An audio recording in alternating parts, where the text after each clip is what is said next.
бүгінгі өтетін сабағым 7 сабақ түп және қосымша 49 жаттығу сөйлемдерді қатесіз көшіріп жаз дейді. Сырғанап ойнау өте пайдалы. Жиі сырғанап жаттыққан жөн. Онда бала көп ауырмайды дейді. Бұл жерде балалар түбір сөздер тап деп тұр. Бұл жерде түбір сөздер балалар өте, жиі, жөн, бала, көп деген сөз.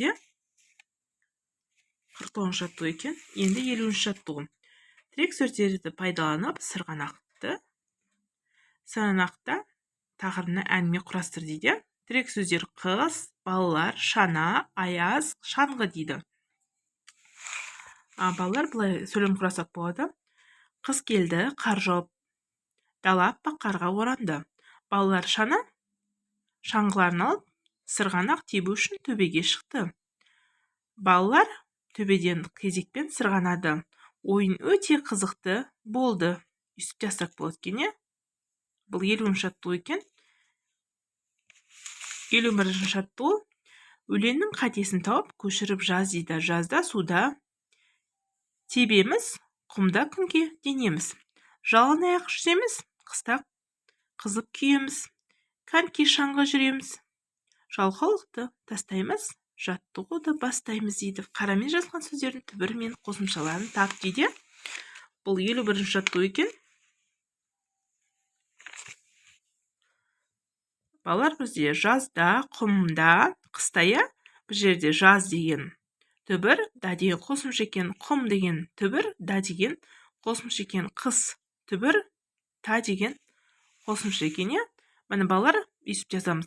Жазда суда жүземіз, құмда күнге күйеміз. Жалаң аяқ жүреміз, қыста қызып денеміз. Коньки шаңғы тебеміз. Жалқаулықты тастаймыз, жаттығуды бастаймыз. Енді 52 жаттығу берілген әріптердің қатарында жасырылған сөздерді тауып оқы дейді. Бұл жерде балалар қараңыздар, тапқан сөздерін туралы не білесің дейді.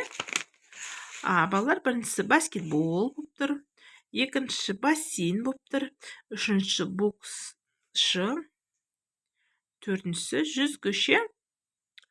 Бұл жерде балалар баскетбол дегеніміз доппен ойнайтын спортшы, бассейн дегеніміз шомылуға арналған үлкен бассейн.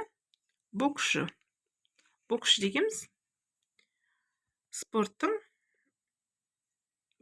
боксқа қатысатын адамды боксшы дейді. Жүзгіш деген жүзуге арналған адамды жүзгіш дейді. Балалар, осымен сабағымыз аяқталып, келесі сабақта кездескенше сау болыңыздар.